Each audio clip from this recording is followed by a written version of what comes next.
Hi மக்களே, இப்படி பாருங்க, பாப்பா ட்ரெஸ்ஸு வெட்டிகிட்ருக்கேன். நம்ம எத்தனை நாளைக்கு தான் கடையில் கொடுத்து வாங்குறது? குழந்தைங்க ட்ரெஸ் இன்னும் கொஞ்சம் கொஞ்சமாக வைக்கிறாங்க, அவ்வளோ ரேட்டு. இதை நான் உங்களுக்கு கட் பண்ணிவிட்டு நான் உங்களுக்கு காமிக்கிறேன்.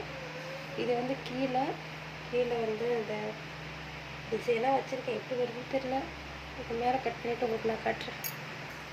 கட் பண்ணிவிட்டேன். என் கேமராவும் சரியில்லை. இது ஒரு பாப்பாக்கு இல்லை, 2 பாப்பாவுக்கு. ஒரு நிமிஷம் இருங்க. 2 ஃப்ராக் தெரியுதா? பாருங்க, 2 கட் பண்ணி வச்சுட்டேன். இன்னைக்கு தைக்கிறவங்க தான் இருக்குது. தைச்சு உங்களுக்கு நான் காமிக்கிறேன் எப்படி இருக்குன்ட்டு பாருங்கள். அடுத்த வீடியோவில் அதை காமிக்கிறேன். பாப்பா வேறு எந்திரிச்சிட்டாங்க. நான் ஒரு டீயை குடிச்சிட்டு மிஷினில் உட்கார ஆரம்பிக்கிறேன். பாய்.